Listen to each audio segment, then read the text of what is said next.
Hello everyone, good evening, welcome to the United Stand, welcome to your Sunday Fan Forum show, the day after the nightmare that was Goodison Park. I've said that many times over the last few years, believe me, with that place, I hate it. And my mood's not changed much from yesterday. As I'm guessing the guests, the panel, your moods probably haven't switched, having watched probably quality football today in Liverpool and City, an amazing game again, and it's sad to say we're nowhere near that, probably 7 or 8 years away from that. But we have to move on. We have to talk about United and what's happening. Loads of news going around today regarding Ten Hag possibly being hijacked. We knew this was on the cards anyway when quality managers are around and there for the taking. But first of all, I best introduce everyone before I go on with myself too much. Beth, recorded from yesterday. It was a stress fan forum yesterday. It's not easy talking about your team being so abysmal, but that was the case. How's your Sunday been? Honestly, my Sunday, after the forum yesterday, I said to everyone on the chat, I was like, just switch off. Don't even let them ruin your weekend. And I've just got up today. I've watched the Norwich game, and then I went and watched the City-Liverpool game, and it kind of reminded me how far off Manchester United actually are. And them two teams, it is so sad to say, they are just different level. But as a spectator to watch it, it's good to watch good football, but it's just so frustrating that it's not our team. But, you know, we move on and we keep going. That's it. Move on, Kev. Are we still on the red beer, or is it just ease off now, ready for the week, mate, and try and sort of just soften yourself into the week ahead, mate, or are you still recovering? Yeah, a couple of beers today. I won't lie to you. Yeah, that's just Kev's way of it's the way my makeup is of dealing with this, man. This has been going on since 2013, for Christ's sake, man. When David Moyes took over, it's I'm in it for the long haul, but it's a cycle I can't break. And as I said yesterday after the fan forum, I really am at the point. I just said, if they don't give a shit, the players, why should I give a shit? Why should I? At that time yesterday, whatever it was at 3:30, let it really affect my weekend. My mood. Why should I take it out on the wife and the kids and that and let it ruin my weekend? I'm not prepared to do it. I am not prepared to do it anymore. That's the point that Kev's at. I'm not having it, man. That's it. Making up the quartet of Manx this evening on the fan forum. Ricky over in Wivenshaw, mate. There's no hiding, is there, as a United fan around Manchester at the moment? You just got to take it on the chin, mate, haven't you? And just suck it up and try and dissect what's going on. But how's your Sunday been, Rick? You okay, mate? Yeah, not too bad. Like you just mentioning there, the quality of the football you're speaking about. To watch this afternoon is just the chalk and cheese compared to watching us in here. It's just that's our two fiercest rivals and now the best two teams possibly in the world. You know what I mean? So certainly amongst them, aren't they? That is it. I mean, Beth, you touched on Norwich and Burnley. I thought the quality of football was better in that game than it was in the Everton United game. You could not tell who was fighting relegation in our game yesterday. That's what I got from it anyway. It was diabolical. Quality was just lacking. Well, that's the thing. I was watching the Burnley Norwich game and I thought to myself, Burnley beat Everton. And I thought, like, when I watched that game, I thought the quality of that game was very poor as well. And then you see Norwich, who have been poor, like, for a lot of the season, go and beat Burnley like that. And it's like, God, like, that is how far off we are. And do you know what? It's not surprising, though. You can't go to Goodison Park and play like that and put that little effort in. I mean, Richarlison doing keepy uppies with his head and no one even running. Like if I was a professional football player, I'm in the situation that Manchester United's in, and I see Richarlison basically just taking the absolute into the stand. I'd be straight into the tackle, like Roy Keane says. Like, at least show a bit of something. Do you know what I mean? It's so frustrating. It is, yeah. I said that before. So if Richarlison did that and I was on the pitch, he'd be in row 7 of the stands if he tried doing that. But Ricky, I mean, you've had your say on yesterday. Yeah, I think it's only fair that I'll come to you first before we get into the main topic. Yesterday's game, Ricky, was pretty much, I mean, I would say it was the end quite a few weeks ago for a lot of United fans, but the aftermath yesterday, the downbeat mood and everything yesterday, the attitude of the players yesterday was one that a lot of fans picked up on. For you yesterday, Ricky, was it any surprise that we got that, though? Because it's quite a common theme now, week in, week out, is it, mate? I was a little bit surprised that we got beat, but I didn't expect us to win. I said a draw too. Yeah, I wouldn't have been surprised one little bit if it was a draw. We're not scoring enough goals. We're not creating enough chances. I did a little calculation earlier. We've scored 49 goals this season.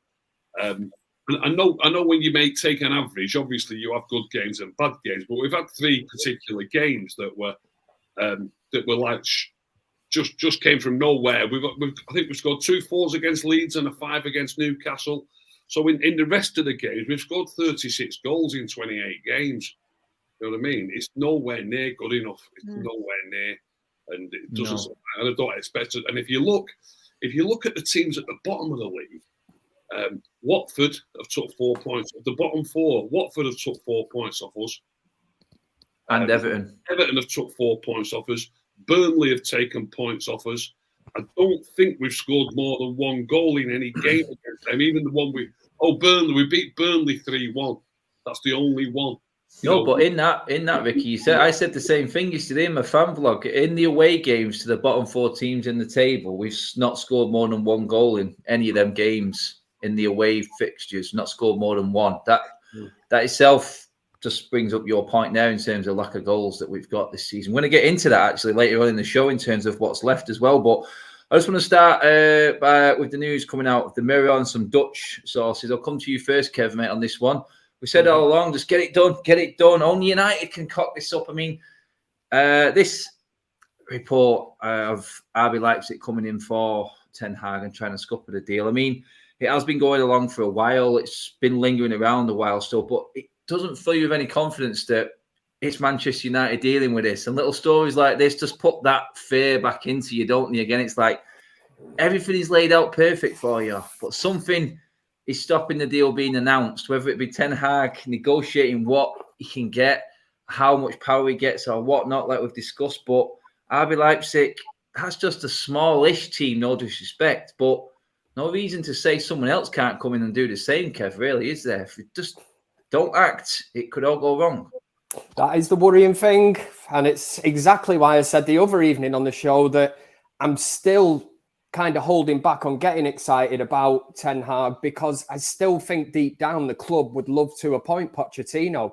Now, if something like that was to happen, then United can sort of say, oh, well, he decided to go there, we're bringing in Poch, which I think there'd be absolute uproar between the fans, which I've already stated before. The thing with Ten Hag is at the minute, Manchester United have a clear run. He's been put on a plate and pushed in front of us. It's almost like there he is. I really hope the story is maybe more aimed at Manchester United, maybe trying to nail down the deal and get something sorted very quickly. We do see these stories come out. It's no different with players, is it? Agents will push out stories to try and do this. Something is definitely holding it up. I understand that Ajax are in a title fight, which is fair enough. You respect that decision. But Manchester United need to act quickly. I've said it so many times. This is a manager that he's capable of succeeding the likes of Guardiola and Klopp today. And they are the 2 best teams in this league by a country mile. And in terms, Manchester United, the planets away. I'm living on different planets as opposed to what they are doing at the minute. But if we cannot miss the boat on this one. We can't. No. Us as fans can see it. Why can't Manchester United see it? I really hope that this one is just a story, like I say. And I'd like to think that behind the scenes, Manchester United maybe have come to an agreement, but maybe out of respect for Ajax and their title challenge, they can't, come out and really confirm it yet, out of respect for that. But God, I mean, it does worry me because we all know what Manchester United are about. And yeah, I mean, that's the worry for me. It's the worry. Ten Hag pretty much said it yesterday in his post-match press conference after Ajax won again last night. He just wants to talk about the game. They were pushing him. Quite a lot of media sources have fake news this already, Beth, and said it. There has always been interest from another German club believed to be Dortmund all along. I mean, Dortmund's a different proposition in my eyes. I mean, a lot of good managers have come from Dortmund and made that step. Tuchel, obviously, we know, Klopp. That would be more of an appeal, I would think, with the structure and how much control you get. And you actually know what you're getting with Dortmund. Whereas United, this is the concern, isn't it? I think everyone's worried right now, Beth, about what is actually holding this deal up, and is it a case of Ten Hag not getting the sort of control he needs to be the manager that he is, that's built this reputation up for him? Well, that's what I mean. It's crazy to think that you look at both teams like Manchester United and Dortmund in this current situation, and as a manager, at Dortmund, you probably got a better chance. Even though think about all the money that Manchester United is probably going to give you to invest into players, the lack of control you get, and over like members of the squad, like we've said before, like we're pretty certain that certain members of the team are around due to marketing propositions, social media propositions, stuff like that. And it's like Dortmund, you're going to get given full control. You've got the scout network there is unbelievable.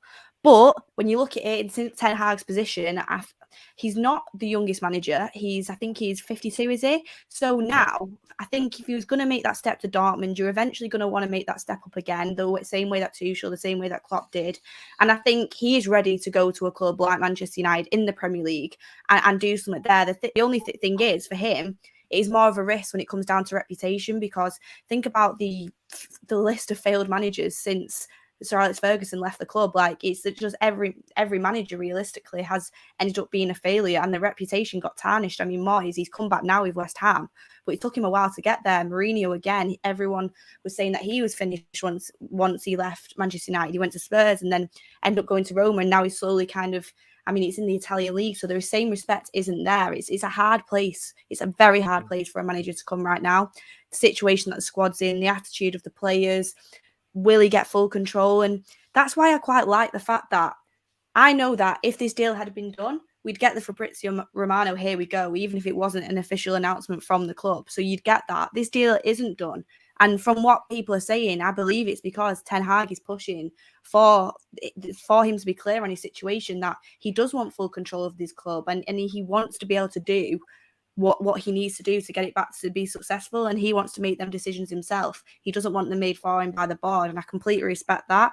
And it's like, you look at even Conte now with Spurs, like yesterday, I'm thinking, if we don't do something quickly, they're going to slip away from us soon. If they manage to keep Conte, keep Kane, keep Son, and build that team, they're going to also slip away. So he needs to come in and he needs to be given full control, and hopefully we can start building our way back. But there's a long way back from where we're at, and it was made the most clear to me this weekend when I saw that team perform. The two words, total control. Otherwise, I don't understand what the point of even appointing Erik Ten Hag, because we've had the likes of Jose Mourinho at Old Trafford, Louis van Gaal. These managers have been undermined, and if they've got their hands tied behind the back, they're not getting the players in they want. They're having players pushed on them from a brand perspective, the likes of Paul Pogba, who I believe wasn't a Mourinho player. I think that was more the club that pushed that one out and thought, let's get him into the club. It was more of an Ed Woodward signing. The Ten Hag, if he is appointed as Manchester United manager,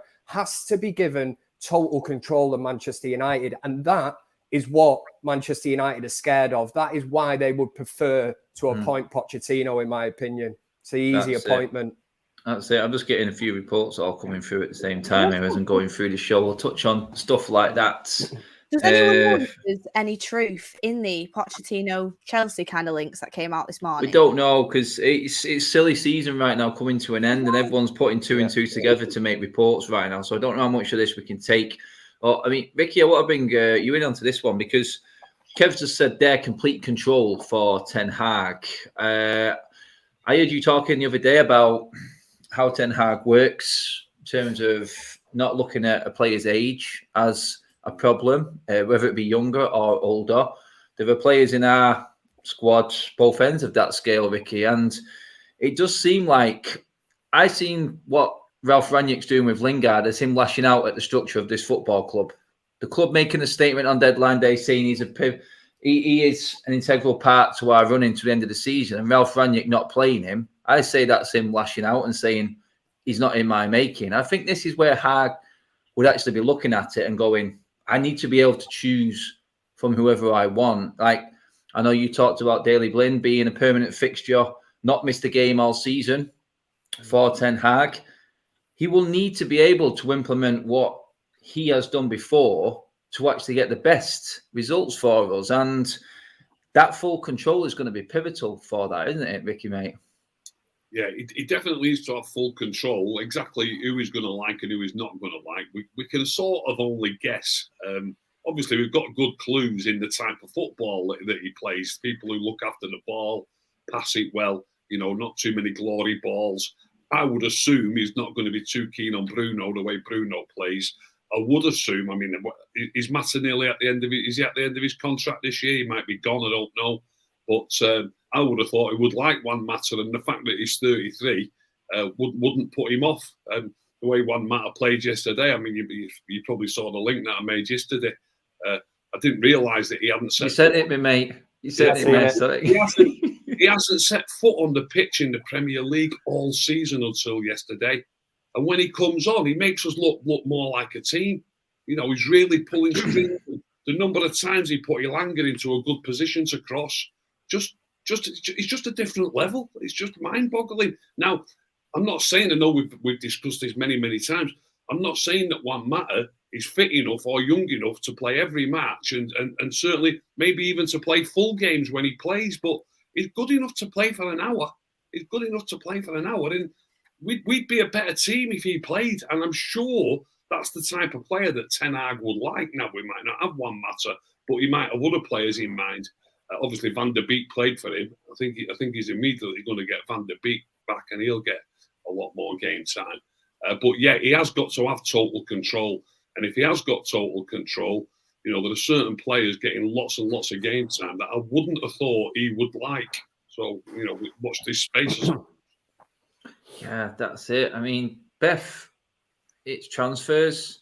It's them players, like Ricky said there, who he wants to bring in or thinks he needs to bring in. These are where the negotiations, and this is where we start to have a little bit of a panic, because we've seen, like what Kev said then, Pogba, Mourinho, doesn't fit. That's the biggest manager-player fallout we've seen at this football club since Sir Alex and, let's say, Yapstam or David Beckham. But then Sir Alex had a bit of something behind that. He could actually do that. And you're looking at the way Van Gaal plays football, Di Maria, Falcao, these players coming, they didn't quite look to me like Van Gaal type of players. It's sort of run all the way through. Juan Mata himself coming in. David Moyes didn't need Juan Mata. We didn't need Juan Mata when he came in. We bought him because he was the only player available after we ballsed up in the summer, and United needed to look like they were investing. For me, that is the issue, innit? It's like what he's got now out of control of our youth system, and then players he needs to bring in. That's going to be the deal breaker, it would seem. I think everyone's putting two and two together right now, but that in its own would mean full restructure of what we've seen since probably Sir Alex Ferguson left, Beth. That would be the reset that we want. And if Ten Hag does come in with that and his control, would that give you confidence that we are going in the right direction? If they give him that backing and let him make his own decisions, it seems like such a simple thing for a football club to do for a manager. But Manchester United, that would be different to what we've had, like you've just stated.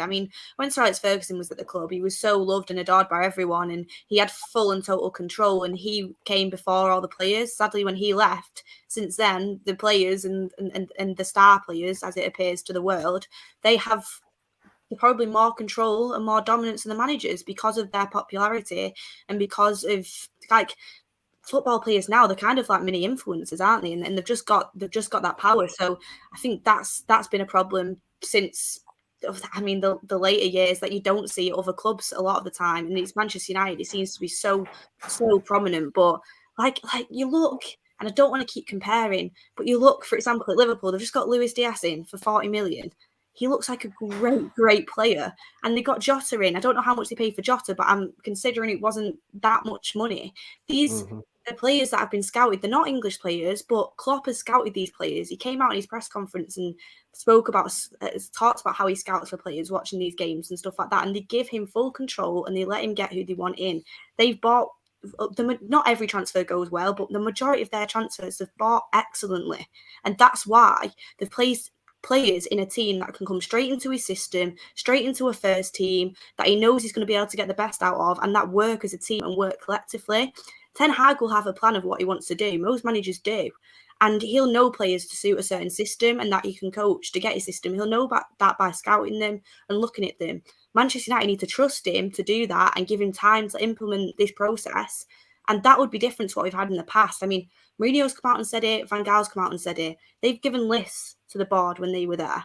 And I think Mourinho said he got no one on the list on one transfer window. He just got given.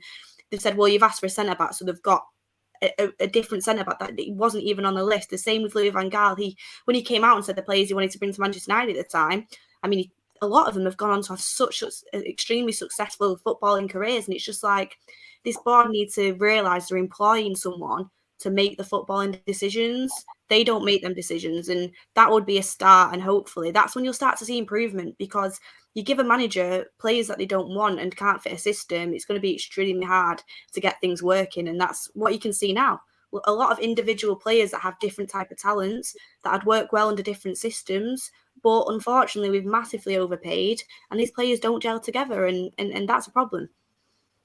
That's it, mate. I think, Kev, a big part of this could be Ralph himself.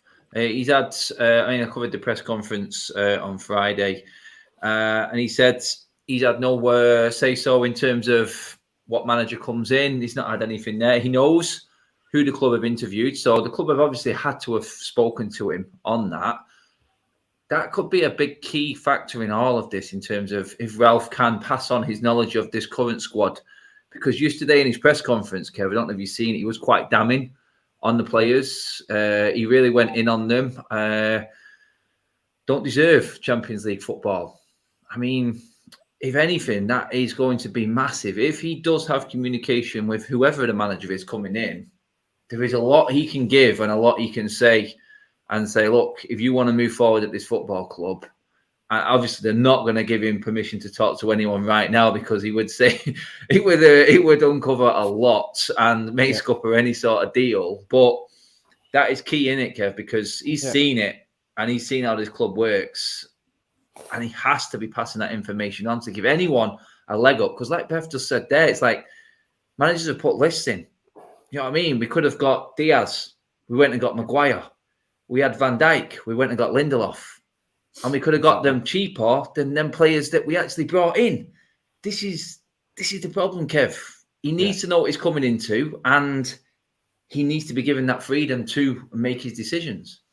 Yeah, he does. And it's totally typical, the fact that obviously I wish Louis van Gaal all the best, hope he recovers. But even him coming out with a statement of saying, warning Ten Hag away from Manchester United, saying they are not a football club, they are a commercial club. Stuff like that worries me, and I do look and I think that is what we have become. Rangnick, what he said in the press conference is no different to probably what any Manchester United fan feels.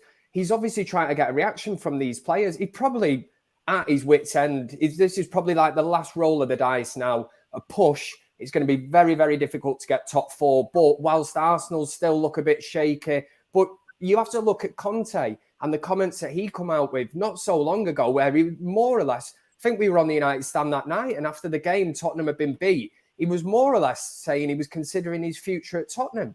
And you look at the run that Tottenham have been on now. Now, to me, that suggests he said that not thinking I'm going to walk away from Tottenham. He said it to try and get a reaction from them players. So maybe Rangnick is trying to do the same thing there with the Man United players. The difference is these players do not seem to react to anything. They obviously liked the easy life under Ole Gunnar Solskjaer, which is the fact that you've got the likes of Luke Shaw saying that he prefers to play for England, because I don't see Gareth Southgate as a tough kind of manager. I'd say that's more like laid back, come in, do whatever. And Conte coming out with comments like that, I think that has inspired Spurs. And then players have all dug in for him. They're all putting in shifts now for them. They look a totally, totally different team. And Rangnick's trying the same. The worry is, will these Manchester United players be up for the fight? Will they respond to something like that Rangnick has come out with? I don't think they will. I really don't. Do you see any fight in them? I mean, we could name probably 5 players that are definitely leaving this summer. The likes of Pogba that we've had to turn to yesterday because Fred got injured, coming onto the pitch. And you're like, is his heart, really in it at Manchester United? That these players know where they're going this summer. yet they're out there on that pitch. There's no fight, there's no battle, there's no anything. And that's the mad thing at the minute. I mean, Ricky Ralph said in his press conference, I think formation and tactics come second in a game like this. We know how much is on the line for both clubs, especially Everton, and we knew how they was going to come out and play. We need attitude, we need commitment to how he wants to play. These players aren't buying into what Ralph wants to do. It's quite clear, Ricky. There was no fight. The physicality factor that he talked about, it's just not there with any of these players. He just don't want to play for Rangnick, it seems. And you know what I mean? It's different sides to it. Because some people would have you believe that certain players on that pitch yesterday were 10 times better than what they was. There's arguments all over. I'm going to leave this for you, Ricky, because I know you watched it. But the match of the day, punditry and analysis on United's game yesterday, I mean, for one, I was blown away by what they were saying. I'm thinking, how are they breaking it down that way? Because there was one point when they were saying Iwobi was the best player on the pitch and Marcus Rashford was United's best player.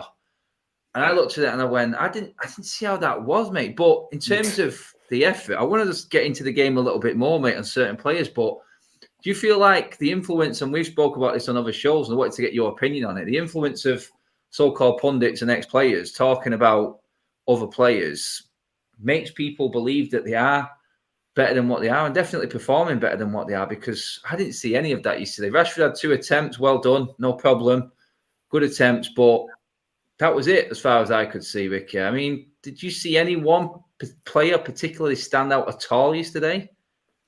I wouldn't say stand out too much, but I thought Matic probably gave us more control than anybody else. He was spraying some good passes around the park. I know a lot of people had to dig at him because he was the one who lost the ball when they actually finally scored.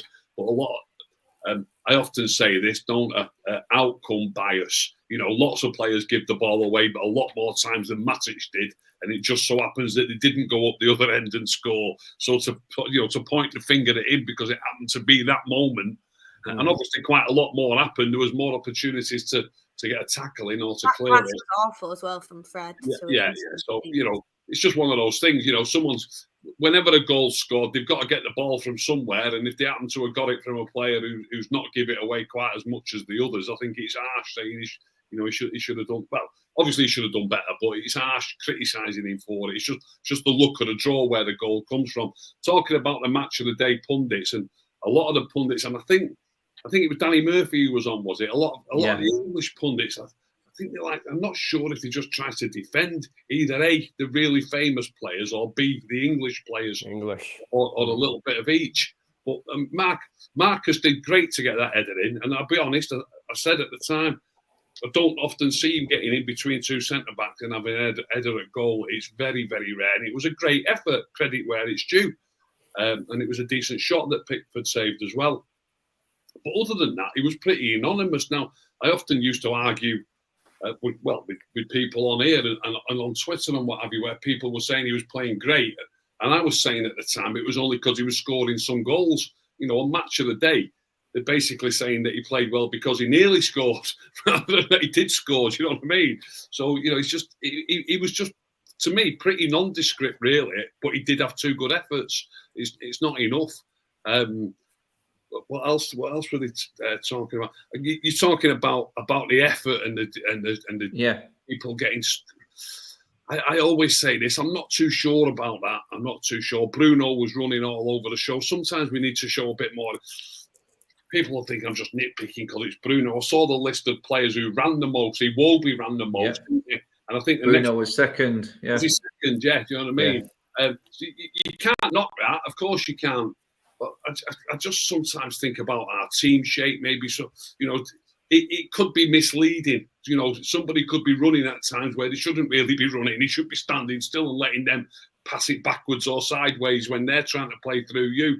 So it's not always necessary good that you've definitely got to run backwards when they're attacking if they're breaking, but you don't always have to be running forwards or across the pitch. We need to work harder on our team shape and staying in position, and maybe at times maybe running a little bit less. So choose your moments, Beth. That's what it is. Choose your moments, because it's like Vicky said there, they judge on sort of results and stats a lot of the time. I mean, I counted a hat-trick of assists for Bruno if the players took the chances. And Ralph picks up on dominating the first 25, I agree. And he did make a big point about saying, look, we didn't make the right decisions, something Vicky's also very big on. I know that. And he's noticing it.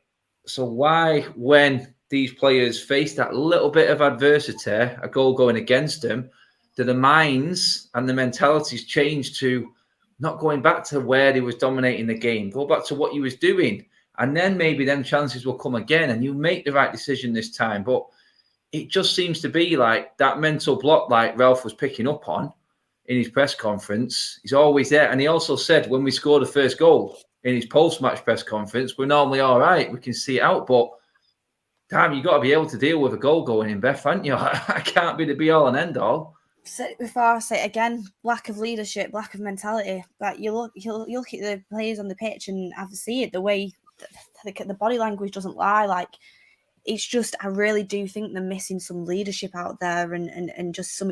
We have got a few experienced players though. That's what I can't work out, because we've got a few experienced players, but the experience really isn't showing. Like, there's some of the naivety that the team shows at times. Honestly, it is. I can't get my head around it, and it's the same again and again and again. You see, like but it's strange though, because under Ollie, we'd go a goal down or 2 goals down, and a lot of times you'd see us coming back and coming back to win the game. So I honestly don't know. I don't know what it is. I don't know if it's the lack of kind of structure at the club, the lack of the fact that they know that this manager's going at the end of the season. If it's that, then honestly, I can't understand it from a professional sports person's point of view. But Everton did run 10k more than that team yesterday, and that's facts. And it's like, I understand the point that players want to go on and do well, but it's giving yourself the extra push, like running, getting tackles, and if you're getting embarrassed on the pitch, and running to get the ball back once you've given it away so cheaply. It's just little things like that. You can tell the difference when you watch Spurs yesterday, the passion that was involved. When you watch the game today, the passion that was involved. This team just, for me, don't seem up for it, and it doesn't seem like they've got that togetherness. They might come out and say differently, but I mean, your eyes don't lie to you when you're watching the game, and that's what you can see. Is it because the season's been so poor, so the confidence levels are on the floor? Is it because they've gone from Ollie to now this new manager and they don't know which manager's coming in next? Is it because simply they just don't have the belief there and they don't have the mentality or confidence to go forward and play the way that these players should be capable of? But at the same time, I have to come back to the fact that our team at the moment is not got the quality as teams above us. It's not as it is a squad. Like, you could make 2 teams out of Liverpool and City that played today. With ours, I mean, you're looking at the options. I mean, you've got to play Rashford even though he's in terrible form, because there's literally barely any options to play. It's the quality isn't there as well. And I mean, you've got fullbacks putting on better performances than anyone on our team as the whole season. And it's like the amount of creativity that is in them teams. And for us personally, the only time I ever see it is coming from Bruno the majority of the time. So the quality isn't there either. There's a lot of issues. It's not just one issue at the club. It's many things that have kind of been neglected for a long time now, and it's really coming into fruition that you can see how far behind that we are in certain areas. I mean, Kev, is it a case that we're just too easy to play against and we've been found out? All Frank Lampard did yesterday was put in a few more experienced players from what he had on the pitch in Burnley and give United the ball. That's all he did, mate, because 60% possession again. I think we managed to make Pickford make 4 saves. This is a team that don't keep clean sheets. This is the worst team in the Premier League era that Everton have ever had. And he's got a clean sheet against us. We've not managed to lay a finger on him. And they've got that first win in 8 games against Man United, mate. Give United the ball, you probably get something out of the game. Atletico Madrid did it. 60% possession twice. easy to suss out, Kev? Is that the issue with United right now? What does that tell you about our supposed creative players? You know, your Brunos and your Pogbas. Aren't they the ones that are supposed to be creating the chances? I mean, to be honest, yesterday, like I said, Bruno did create chances yesterday. Three good chances yesterday. I mean, Rashford, if he had his shooting boots on, maybe it's a different game. But I mean, to be honest, we're clutching at straws, Kev. This is Everton, like I said, with that record. This is one game. This is one game. This has been going on a long, long time, hasn't it? Yeah. But like I said, then, you can't put it down to a bad day at the office, can you? It's not like we've been on a run and then all of a sudden you're like, we have created chances, though, haven't we? Bruno's the highest chance creator, I think, with Trent in the league. And how poor have Manchester United been? Well, don't believe that. Don't believe that, Beth. Don't believe that. Do you know? No, I tell you what. I'll tell you one thing you can do. You know how they calculate those stats? If you pass the ball to somebody who has a shot, they count that as a chance created, right? Now then there is thingy chances created as well. We've got players who shoot far too often when they shouldn't shoot.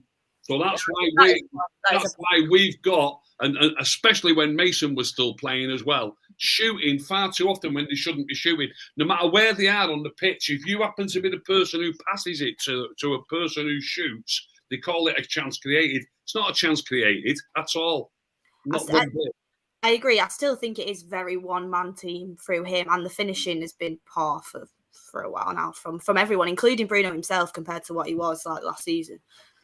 Yeah, this is it. I mean, it's a team, Kev, innit? And when a team like Everton roll into town, or like we go turn up there, and it is that easy to play against us and figure us out. You know, when the big games come around, it's a different kettle of fish again, and we don't stand the chance. It's just, I'm worried for Norwich at weekend, mate, because I know we're struggling to play against low blocks. The creativity factor in our team doesn't have that chemistry. And for me, we're just too easy to play against. Is that how you see it? Is it that easy, Kev? Is it that simple? I think Manchester United are very easy to play against at the minute because personally, I think a lot of them are mentally checked out. Said it yesterday.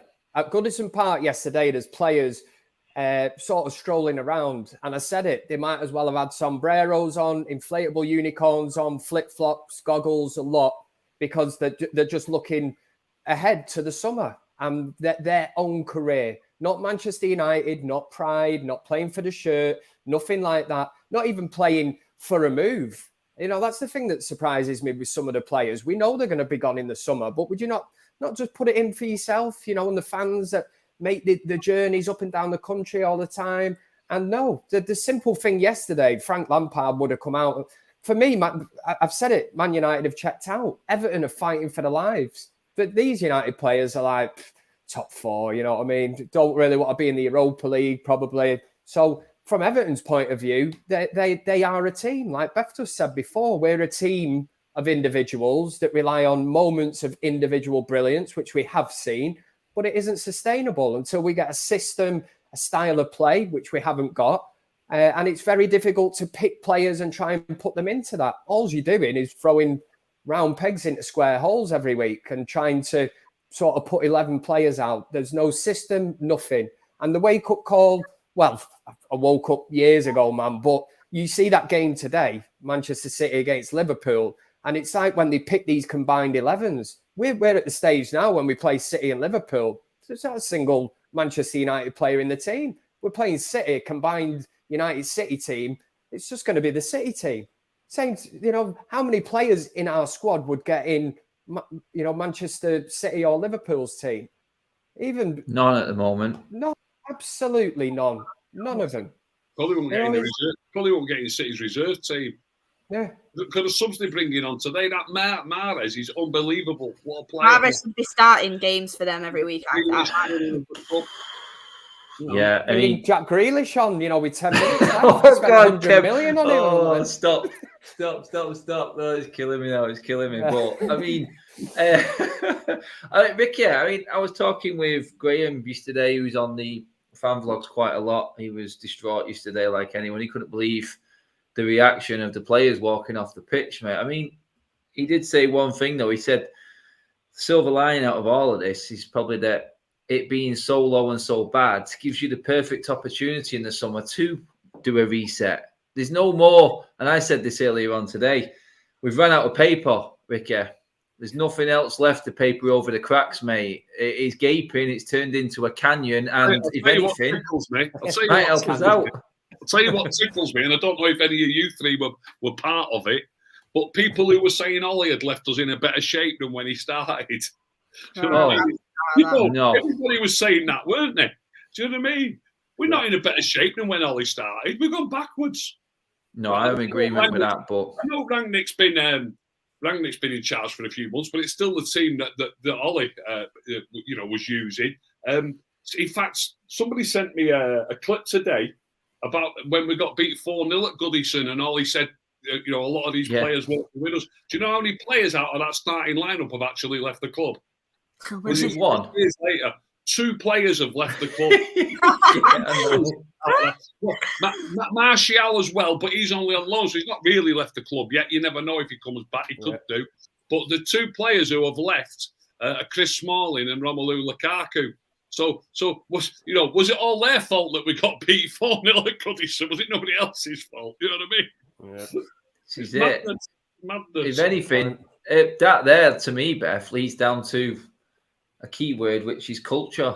The culture of the club hasn't changed, has it, since that day, like Ricky said there? Because we've seen them out as much effort as we did that day, except Everton had a lot more about them and we're in a better position than what they were yesterday. So culture, I think it starts by outing quite a few of these players. And I think Ollie realised, and this is the fear for Ten Hag if he does come in, like we said before, I think Ollie realised then, I can say this right now. He'd just been given the contract and then he got into his first real summer of having to deal with United's hierarchy and went, oh, hang on a minute. I've been put back in my place a little bit here. I think that's the fear, isn't it? It is. It's frustrating, but that's why you want a manager that's going to be honest with the fans. And I understand, obviously, you've got to stay professional and you've got to respect, obviously, the club you're working for. 100%, I get that. But you can do things in a certain way to make feelings known. I feel like Conte definitely did that at Spurs. And like Kev said, it completely has worked for him so far. And I guarantee the only reason he stays in the summer is if he gets back in. And from what he did in January, I thought he used the backing pretty well. I thought the signings he's brought in seem to be doing very well. I mean, I know he's only alone, Kulusevski, but he's slotted right in, and that's why you've got to give these managers what they want. And unfortunately, that's why it went toxic with Mourinho. He came out, and towards the end, he did start to get honest about what his feelings were towards the club. You could see it with the players falling out with him, and it was very clear. It was clear, but. It just depends what manager you're going to get, because like we said with Solskjaer, every week it was the same stuff he'd bring out to the press conferences, to the point where I didn't even bother watching him because I knew it'd just be the same every single week. And it's like you don't actually know what's going on. So realistically for us, it's all just kind of, you don't really know. You just, what's the word? Questioning what is happening, and you can kind of see into it, but you don't know. So we'll just have to see. You'll be able to see very quickly what type of players come in, whether he's been given that control. Because I mean, like you say, Falcao, Ibrahimovic, Cavani, now Ronaldo. I mean, don't get me wrong, Cavani, Ronaldo, Ibrahimovic, Falcao didn't work out, but they're all great players. But I mean, that's a pattern of getting players on the last contracts. Older players that you can get in that are star names, and if that happens again, you've got to kind of look towards the board, because to me, all of them players, board decisions, it's a pattern, and we've not invested in the youth in that kind of way, and we'll just be able to see when he brings his transfers in what's going to happen. It's not laying down any foundations for the future, is it? Really, signings like that, the likes of Igalo on loan, what we've been through. When we went to try and get Haaland and Bellingham, couldn't get either of them. So Ollie couldn't get that deal over the line. Couldn't get his own countryman who he's worked with before over the line. Couldn't get Bellingham, even though we had him at the training ground. We couldn't convince him to come to one of the biggest clubs in the world because his dad's seen through it all. That's saying something. And I think right now, personally, in my opinion, I think Ten Hag's looking at all of this now and going, wow, if I don't get that control, I don't get a say on certain transfers, certain player contracts and stuff like that, then this could go exactly the same way as it has for some of the greatest managers that there's been. We're talking Champions League winners here, international coaches, Van Gaal, looking Jose Mourinho. We're talking some of the best that there's been in football that have failed with supposedly the best football, one of the biggest football clubs in the world. It's going to be one hell of a summer, Kev. One of the biggest, and I know this gets thrown out a lot, this statement.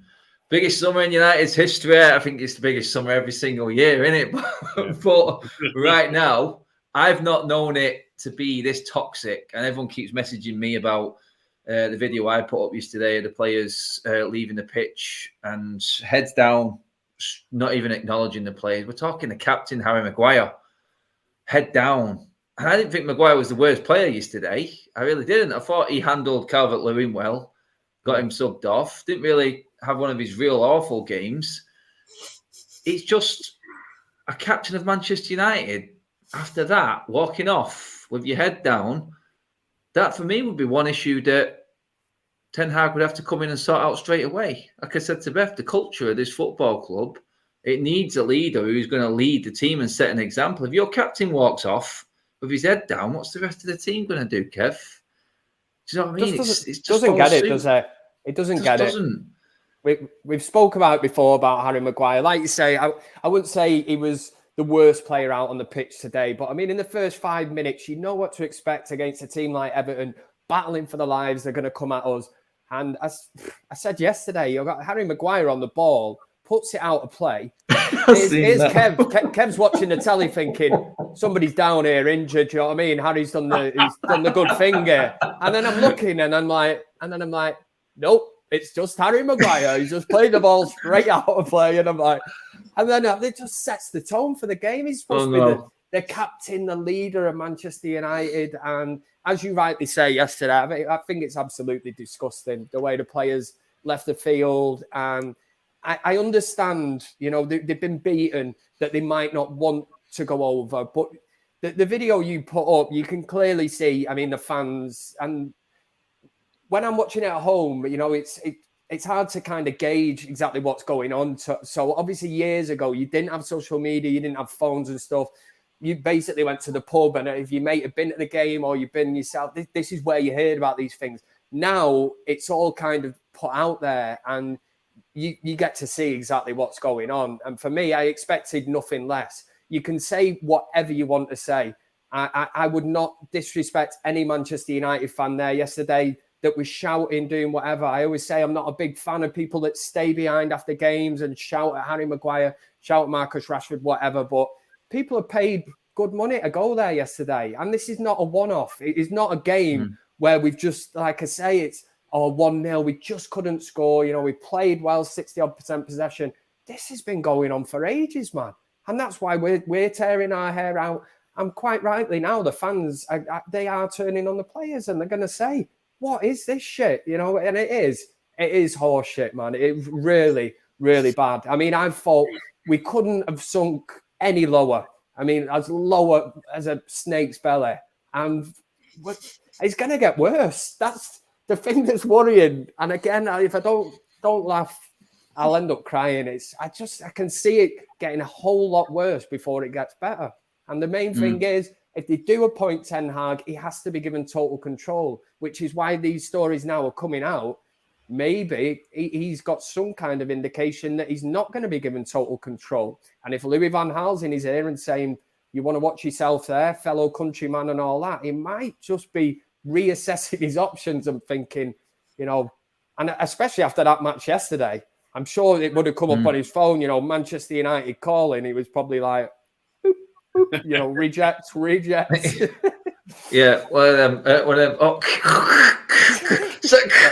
sorry, line gone. I mean, we're talking about the summer, Ricky. If I mentioned 5 players to you now, we'll go Paul Pogba, Jesse Lingard, Marcus Rashford, Cristiano Ronaldo, and Edison Cavani. Would you have any issue if them 5 players left the club this summer? What do you think would be any worse? The only issue I'd have is is you do need a striker. I don't know if we've got a striker in the offing, or whether Martial might come back and play. I'm saying because there is a very good chance that all of them are going to go no matter what anyway, mate. So I won't be worried about any of them leaving. Even Ronaldo, I know I'll get absolute pelters for saying that. And I know I saw the top scorers in the league come up on the screen, and he's about fifth top, isn't he, with 12, something like that, fourth or fifth. Scored enough goals. It doesn't sound a lot, 12, does it? But he's fourth or fifth top scorer in the league, so it ain't so bad. You know what I mean? That's how hard it is to score goals in the Premier League. But I just believe if we have a team that's playing better, we could get. Obviously, Ronaldo himself could score even more. But I think any striker could get 12 goals for us if we were playing better football and creating better chances. And he's 37 now, and sometimes he looks it a little bit with his reactions. Definitely still a quality. I mean, to be fair, his reaction where he shot right at the end and it took a little deflection and Pickford saved it. Great effort that for such an instant snapshot on the power he got in it. Yeah. Well, he can definitely still score goals, but he's 37. Sometimes he just doesn't look quite right to me. I wouldn't be worried if all 5 of those players left. I actually. Well, who did you name? I'd like Pogba to leave. I've seen enough of Pogba. I'd like Lingard to leave. I've never rated Lingard. Marcus Rashford, I'd like him to go. Cavani's going. Cavani's the one who I would actually like to see playing more, but he's never fit, is he? He's never fit. He's not fit, I don't reckon, anymore. No, I think Solskjaer convinced a lot of players in the summer to stay that we are regretting massively right now. Solskjaer's work in the summer is paying dividends right now. He's always fit for Uruguay, isn't he? I know. And he always seems to come back injured then for us. I'd be very interested to see how many starts he's made international this season compared to actual club, because I think he might have more.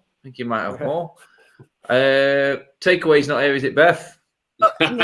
She's looking. Now it's my cat at the door. It's one of the two each time. Yeah, that's all right. It's getting to that time. Belly's rumbling. I mean, Beth, looking at it, I look at Ronaldo as probably the one out of that 5 there that's probably got the best chance of staying. In fact, I can see the other 4 definitely gone, to be honest. And I look at if Ten Hag comes in, it's the way he uses Haller up there up front. Doesn't do much running, but is Ronaldo going to trust the rest of this team to actually get him the ball and not do what he's doing now, which is drifting all over the place? And system managers like Ten Hag, like he's an advocate of Pep. We talked about this the other night on the show. It's like he plays that similar way, the Johan Cruyff way. We'll score one more than you. Have we got a team to actually do that right now? And does it mean we have to get rid of this many players and just start from a clean slate? All the players you just mentioned, I'd get rid of, apart from Ronaldo, because simply, one, I don't think he's going to leave. I think if he left, where was he realistically going to go? I don't think he's really got anywhere to go, apart from maybe if he goes to the MLS, which I doubt. Yeah. I don't think, with Ronaldo and what I've seen of him over his career, I don't think he'll want to leave United with the way that it's gone this season. I think he'll want to come back and he'll want to leave on a positive note. And I think he can definitely still do it if we get the team around him to do that. And we'll be able to see, won't we, when the manager comes in, if he will be able to work in that system. And hopefully you will be able to. And like Ricky said, there's nothing wrong with his goal scoring. He's still a top goal scorer. And I think if you give him some chances, he's going to put it in the back of the net. The problem is you've got I said it yesterday on the show, you've got one of the best poachers and headers of the ball. Yeah. We're barely getting any crosses into the box whatsoever, and the lack of service is evident. And the fact he scored that many goals, I think, is pretty good going, to be honest with you. And you saw what we were like without him. Can you hear my cat? You can hear my cat. Come on, Beth, let the cat in. That's what I'm laughing at. Right, one second. I know. It's like that. That's a persistent cat. That wow. Oh my God! 1 second. Right, I'm going to leave and I'm going to come back. Even the cat's going mad about Man United. Yeah, cat's having none of it at all. Oh my God! I mean, Kev, it's just carrying on from where Beth left there. You could add a few more names to that list. You really could, couldn't you, mate? In terms of realistically, what is going to happen this summer? And do you know what? Looking at it right now, the way we're shaping up, I don't think we'd be worse off. I really don't, mate. And them players there, like I said earlier on, like what we was talking to Ricky about, the pundits, the ex-players, bigging up these players. It's like Rio Ferdinand embracing Ronaldo in the car park, the legend. I know the way you put that out. I'm like, oh, great staged, players. Isn't it? Yeah. This is it. I really know. God, you cannot expect too much more from a 37-year-old. Like Ricky said, it's like if he goes and we bring in a younger striker, maybe a Charlie McNeil comes through, Garnacho comes through in time. You know what? You've even got Martial to come back. I mean, he's having a shocker right now. It's not going well, but under another manager, you never know. I look at Tadic, Haller, like I just said with Ten Hag. Careers rekindled. You just never know with that. And for me, it's a possibility, mate. But for us to actually say with that caliber of player on that list there, leaving the club and we're being better off, shows you everything that's wrong right now, mate. But you're right in I know we probably say every season about it could be the biggest transfer window or the biggest business-wise. It is going to be because we've probably never seen the likes of what we mentioned there, 4 or 5 players that are definitely more or less look like odds on leaving Manchester United. It's very rare that you see that because then you look and you think you've got to replace them. But I must say, I mean, after yesterday's result, I was of the opinion, if we've got really nothing to play for, I don't want to be in the Europa League. I don't want to be in the Europa Conference League. I'm more or less like now, what could be the worst that could happen of throwing the kids in, the likes of McNeil now, and actually giving them a chance and saying, do you know what? Yous are the future of Manchester United. And I know you have said about Ronaldo staying another season and that. You know, I've been to Old Trafford. I've been privileged enough to take my son to see him. I wanted him to see him in a United shirt because I seen his debut when he was 18 years old, at Old Trafford.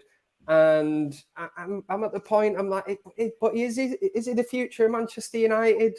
He's not. No. And if a Ten Hag comes in, I think we need to be looking at building a totally different team. It will be a big summer. And that is the task that's why I'm saying earlier that Ten Hag's probably now looking at his phone and thinking, I don't fancy taking this call now. It is a monumental job. And it's only not long ago, like Ricky said, a lot of United fans were saying that Ole Gunnar Solskjaer brought the feel-good factor back to Manchester United. And was it that great? We didn't win anything, did we? We were the nearly men. Semi-finals, Europa League final. I thought he made mistakes in that managerial-wise. So you look at it and you're like, was that 3 years was it a roller coaster? No, it wasn't great, was it? People and fans say that how worse can it get? I mean, Rick, if United don't win 5 of their last 7 games, it's our worst Premier League season ever. So it doesn't really get much worse. And I'm looking at 5 from the last 7. I'm going, no. Did we get under David Moyes? Oh, it was. I think we had 60-odd points, didn't we, under David Moyes?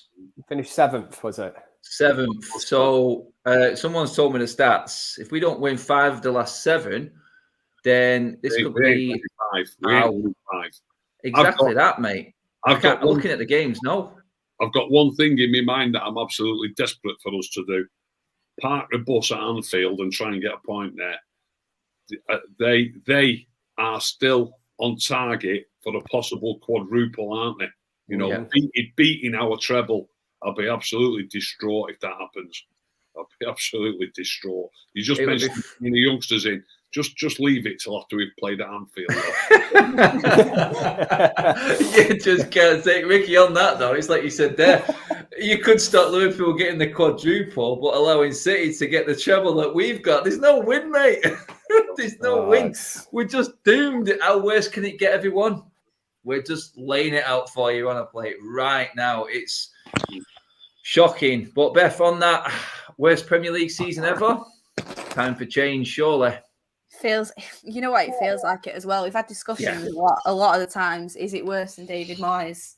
And it feels like it is, and it's starting to feel like it is, especially now.